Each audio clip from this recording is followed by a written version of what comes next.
Come here. Come here. Special guest, everyone. Oh. George, the beast, is back. Hi, everyone. So tonight is part 2 of what could be a 4-part Apprentice series.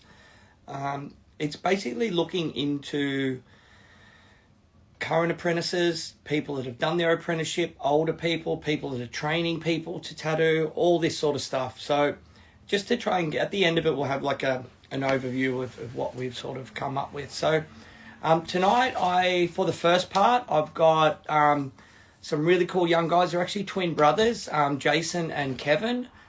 Jason's, I believe, a little bit further down the line than Kevin.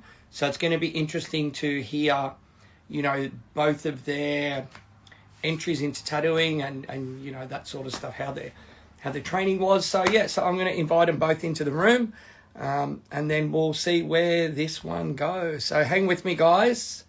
You have no requests. Okay. Comes below. All right, I've got to work this one out. Oh, here we go. Sweet.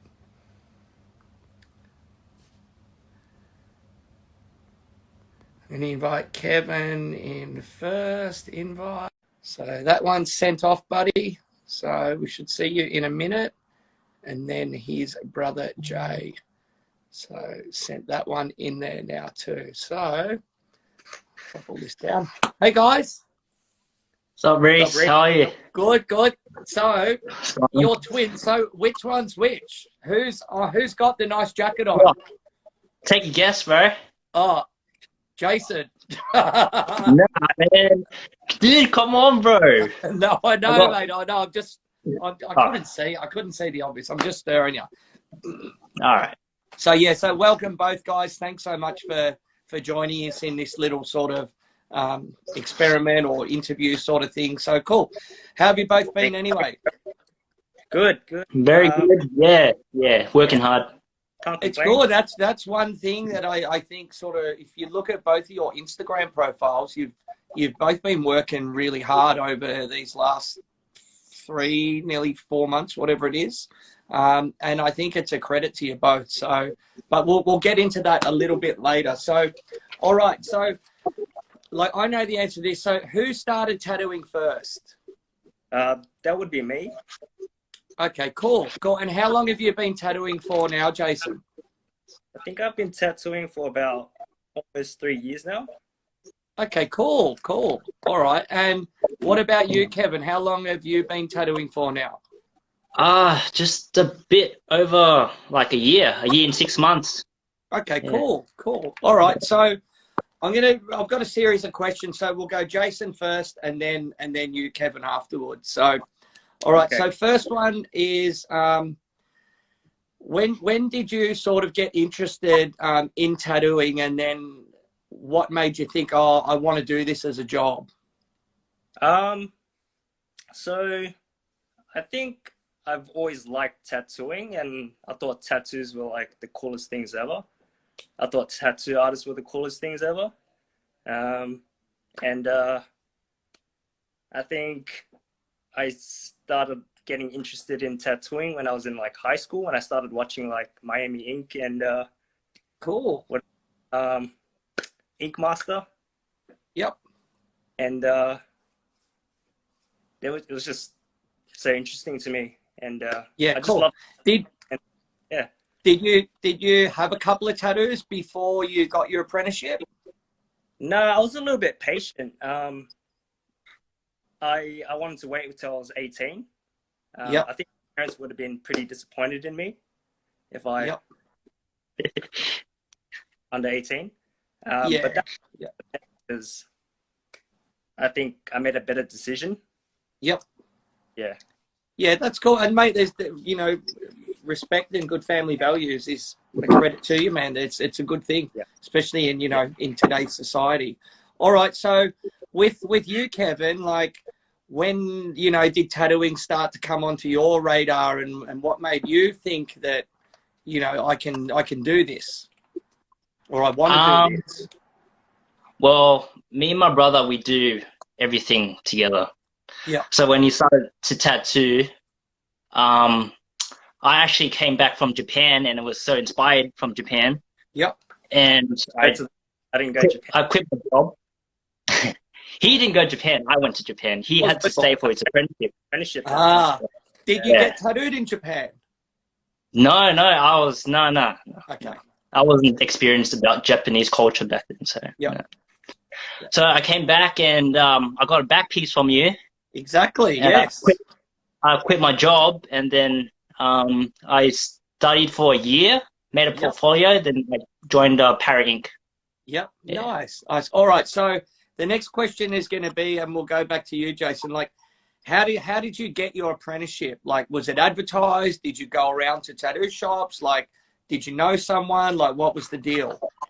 I think so. I started drawing, building up my portfolio, and then the opportunity just came. It was like my mate's mate told me that there was an opportunity, so yeah, it was just perfect time because I started drawing, and Yep. then I was looking for one, and it just kind of presented itself. Yep. And I took it. That's Cool. it. And which studio is this at? The one you're still at now? Yeah, Monarch Tattoo.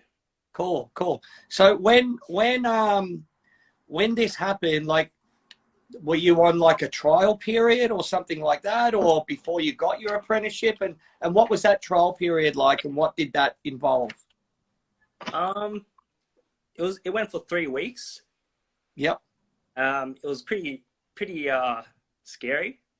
Yep. I had no idea like about or like any Sydney tattoo artist. Yep. So everything You landed in a great shop. It's amazing. It is a perfect shop to start off. Yep. Can't imagine any place better. Yep. Just a good team and Yep. hard workers, and we just help each other out. Cool. And at that time, like, I know Monarch's got a pretty good apprentice rotation. Were there other apprentices there at the time, or other, trainees or people on trial periods? Yeah. So at that time, I think there were 3 other apprentices. Yep. And yeah, there's a lot of apprentices. Cool. Yeah. Cool. All right. So with you, Kevin, obviously you've seen your brother, he's maybe like a year or a year and a half in front of you, and, you're getting inspired. And you mentioned before, like, you took a year off, you worked on your portfolio. How did the door open for you at Para Inc? Was it advertised? Did you know someone there? Like, how did that happen? I visited the shop before just to suss it out. Like, I've always liked tattooing, so I just walked by, sussed it out. But when I was studying for about a year at home, a year in, they put out a advertisement saying they were looking for an apprentice, and I just felt like a calling for me. I just joined. Yeah, cool. Awesome. All right.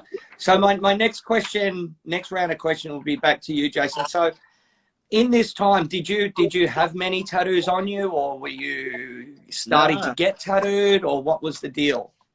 So before I started my apprenticeship, I hit up Ryan Usher for a sleeve.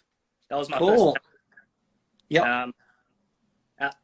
At first, I asked for like a half back with a half sleeve, and then he just kind of like told me sleeves is cooler, and I was just like, yeah, okay. Yeah, nice.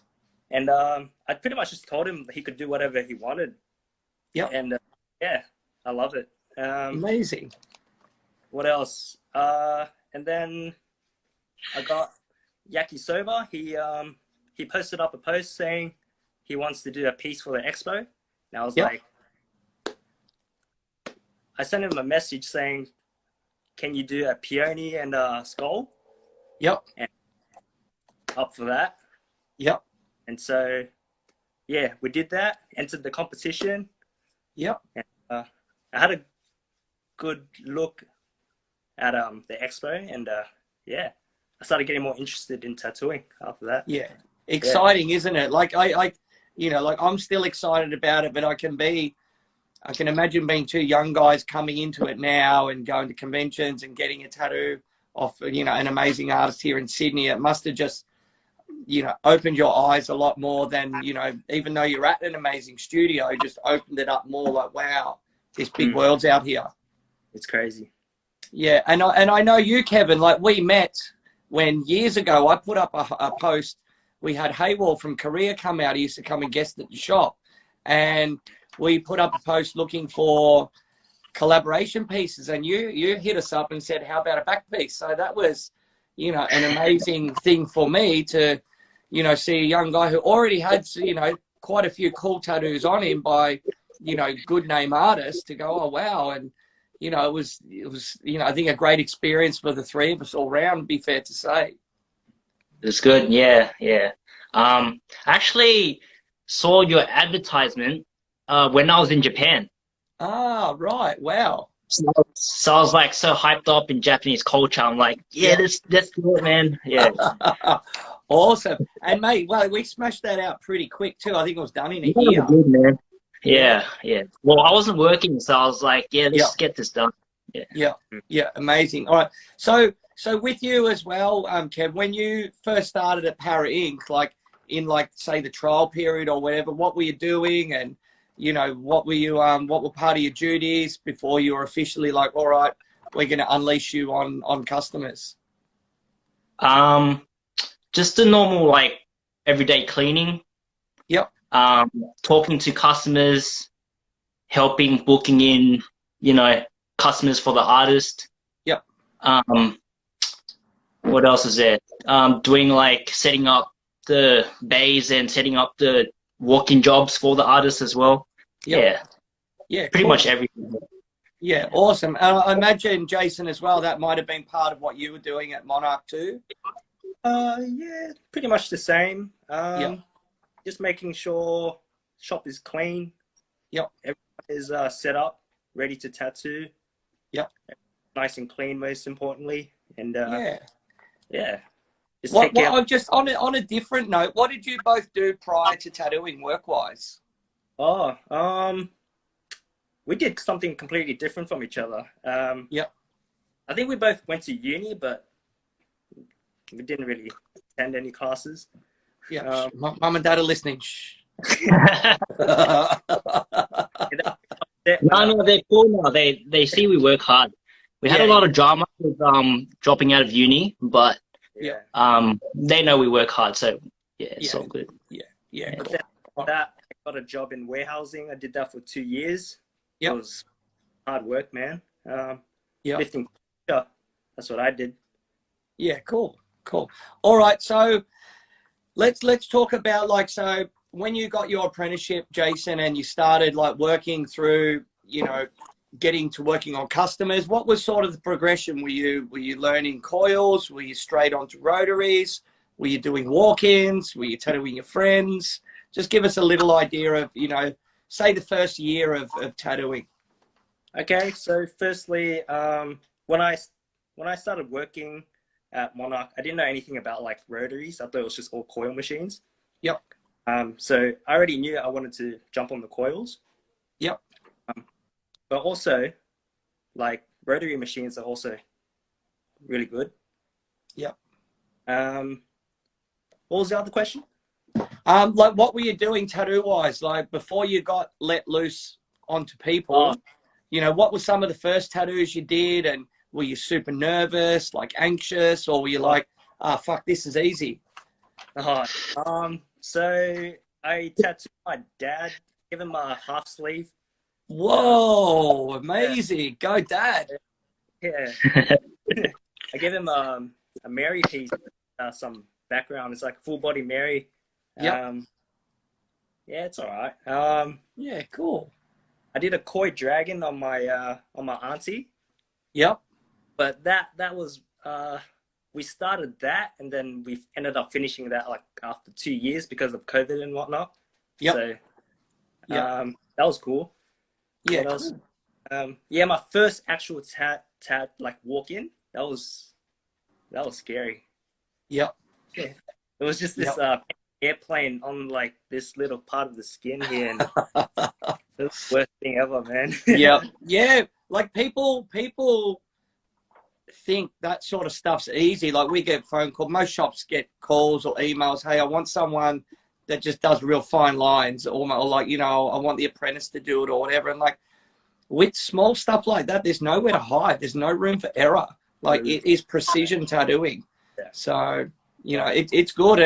And, you know, from my era of people learning to tattoo, you started off on the smaller stuff and slowly graduate. So for me, it's interesting to hear that you were doing some pretty biggish stuff straight off the bat and went from there. So what sort of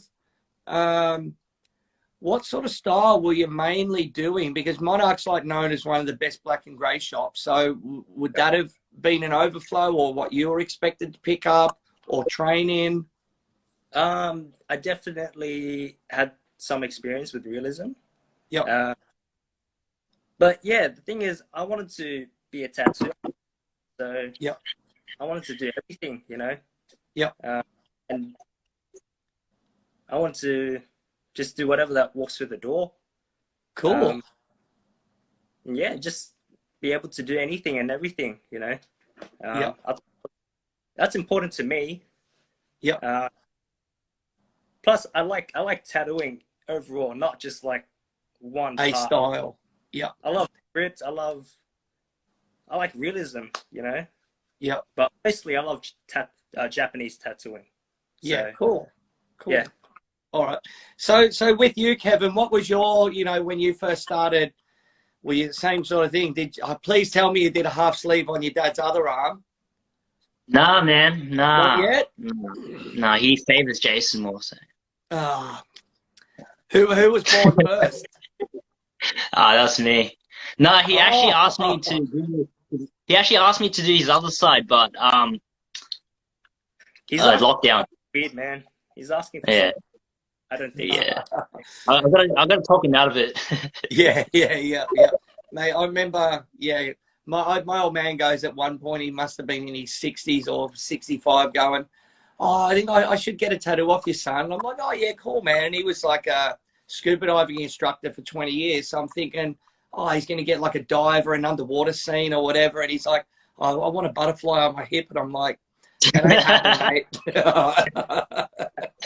Oh, fuck. So with your entry into tattooing, Kevin, like what was your guidance and training? Like other artists in the shop are helping you? Were you getting set drawing tasks? Like, because you've gone through all the breaking down and set up. You know, what were some of the first tattoos that you did?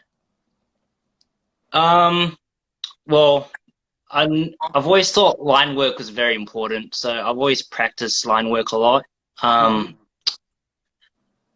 Every time I'd practice tattooing on pigskin, it would be like something got to do with line work.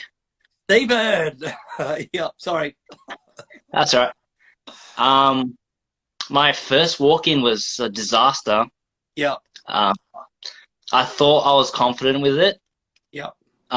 It was 3 like straight lines of like 3 crosses behind the ear. Yeah. I was like, yeah, I got this, man. I tattooed it, and it just looks like a fucking demon's clawed behind his ear. Yeah. It was horrible. But I imagine a good learning curve. You know, like yeah. Definitely. And I think definitely I've had that early in my career. You know, you're doing a couple of okay tattoos, and then you get cocky, and then you move on to an area and you're like, oh, wow. Or the customer doesn't sit well, or they got super oily skin, or they're sweating. Like there's so many different factors that come into it. Yeah. So, yeah, it's crazy. Tattoos, they're always in like the most complicated. Yeah. Or, Exactly.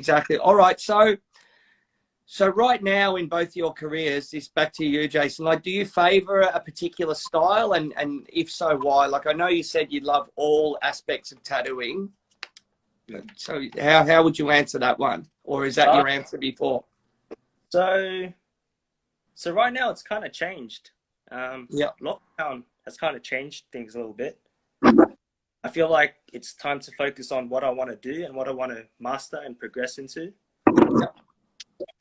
So I'm fully focused into studying Japanese mythology and understanding the subjects, and that's what I want to specialize in now. Oh, amazing. And it's been really cool to see, you know, both of your progress over this last lockdown. You're both going ahead leaps and bounds, you know. So to you now, Kevin, like, you know, you're a bit, you know, Jason's a little bit further ahead of you, like tattoo wise and time in the studios, that sort of thing. So, you know, where are you at as far as what you have? You got a preferred style that you're doing now, or you want to do?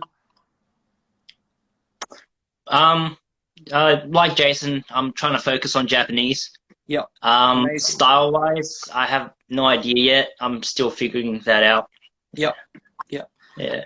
Cool. So on a daily at the studio, Jason, what's your week broken up into? What would you say is it a mixture of walk-ins or black and grey bookings or Japanese or neo-trad or whatever? How would you describe it? Honestly, it's like very inconsistent and random. So I can't really tell you exactly like. Yeah, but that's cool. That keeps you on your toes. Yeah. Before the lockdown, I did a couple script pieces. And a lot of like Roman numerals and just symbols and just a lot of random stuff, really. Yeah, cool. Yeah, cool. So what about you, Kevin? Like, what's your work week roughly sort of roll with? Walk-ins, man. Yeah. Cool. I think Parrot Inc. is like notorious for walk-ins. Like, I'm so busy with walk-ins some days. It's mostly of like names and hearts and infinity symbols. Yeah. But man, they're amazing places for a young tattooer to train. They're all over different parts of me. I was a walk-in tattooer for 15 years. You know, that's the way it was back then. I got a lot of love for that style of tattooing. So, you know, and it's a great area to build rapport with your clients, to practice your technical ability, your line work, all of these aspects that really pay off later on in life when you're doing the bigger stuff, you know, more regularly. So here's a question as well. So do you find like tattooing and the homework that's involved in it, do you find it easy? So I recently started doing homework. I realized how important it is. Yep. I'm kind of like learning how to draw at the moment. Yep. And just kind of like structuring my working hours a lot better, and it's more like mindful and like there's a reason why I'm doing all of this. It sounds like discipline. Instead of just autopilot and just kind of like drawing whatever and you're not really getting anywhere, that kind of thing. Cool. Were you asking if it's hard or? Yeah, or do you find it easy, or like, you know, because doing art, like you two are probably different because you live together, you do everything together, you've both got very similar you know, ideals and that sort of thing. So you're quite unique in that situation that you can feed off each other. For a lot of people that, you know, artwork in general is you're quite isolated and you're doing it on your own. You know, you might show your friend or put it on Instagram, but a lot of that work is just done in your room or at your desk. So, so yeah, maybe you guys find it a bit easier because you've got that regular interaction and communication between each other. Because I know, you know, myself and I've heard other artists say that, you know, it can be isolating and lonely and you've just got to push yourself through where, you know, you two have got each other to push each other on. I definitely feel more motivated when I'm sitting on the same table as Kevin and drawing. Yeah, totally. Well, I think that's like, remember, Kevin, you came and you did that paint night at Thanks Tattoo just before lockdown, you know, and that was really cool. Like when I think in those environments, when you're sitting around the table with other artists, I think you do step it up a level. you know, because you want to sort of shine and do all that sort of stuff and learn, and you get that interaction. So cool. Yeah. All right. So what's the best way? Probably going to end it up in a minute with one final question. And then sort of we'll get you guys to let people know where they can find you both and what's the best way to book in, whether it's DM or through the shop sort of thing. So the question to both of you is, what are some of the sacrifices you've had to make to get your apprenticeship, but also you're making now with tattooing? And that can be, for example, you know, it affects relationships. It affects family time. It affects, you might not be able to play football on the weekend because, you know, you've got to work on a Saturday. So yeah, what are some of the sacrifices you've made? Yeah, all those things that you said. I definitely see my friends a lot less. Like, I heard there's a saying: once you become a tattoo artist, you start to lose your friends. It's kind of true. Yeah, but then what happens is, as the years go on, your customers sort of level up and become, for me anyway, become a big part of your life. Yeah, I'd love to retat them again. That would be so cool. Yeah. What else have I sacrificed? Well, I have a girlfriend now. It's really hard to balance like drawing and spending time with her. Yeah. But it's a good break. Like I'm so obsessed with like drawing that she kind of gives me a break from it. It's important. Yeah. Cool. And you, Jason? I think I was prepared for that sacrifice. It took me a while to decide to become a tattoo artist because I knew it was a big commitment. Yeah. Yeah, you have to sacrifice a lot of time. But you know what? There's nothing else I'd rather do. Yeah, and I think, you know, the benefits are there and the rewards are there. And I think you guys know, like, you know, you find a new little trick or whatever and you're like, oh, wow, this is cool. And, you know, you have a bit of a hump and then it just keeps you going and going. So it's cool. All right, guys. So I've got to bring the other guys on. So just quickly, I want to say thank you. But also, you know, you both of you guys, for me, I'm really excited to see what you're both going to do in the future. Like, it's very special and unique that, one, you're both twins, you're both tattoo artists, you're both heading down the Japanese road of that style. You've both got, you know, great values, great morals, great work ethic. So, you know, for me, I look forward to seeing, you know, the continued rise of you guys over the years ahead. And with tattooing in general, there's always a changing of the guard. And, you know, you guys are definitely going to be at the top of the level of tattooing, you know, in years to come and for a long time. So, yeah, I'm excited to see it happen. Thanks, Rhys. Really appreciate it. You're welcome, man, and it's all true. So, all right, so Jason, where can people find you, the studio you're working at, and what's the best way to contact you? So I work full-time in Clarence Street in Sydney. What was the other question? How do people contact you, DM or via the studio? So contact the studio and they will organize that for you and for me. Cool. And yeah, cool. That's it. Awesome. And you, Kevin? You can find me at Parrot Inc., Parramatta, Church Street, 319. Just DM me if you want to tattoo. Yep. Cool. So yeah, shout out to both your shops because you're both great artists and, you know, they've obviously got a good history of apprenticing people and bringing on good artists. So there's also a question here, Jason. Someone's asked, do you have a girlfriend? No girlfriend, man. That's oh, wow. There we go. The DM is open.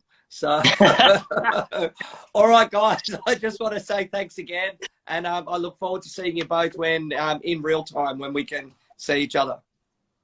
Awesome. Thanks, Rhys. Awesome. See you guys. So everyone, I'll be back at 8:35 with Cole Dawson and Mitch Oscar. So grab a beer, have a toilet break, that sort of stuff, and I'll see you guys soon. So thanks again for participating and see you soon, guys.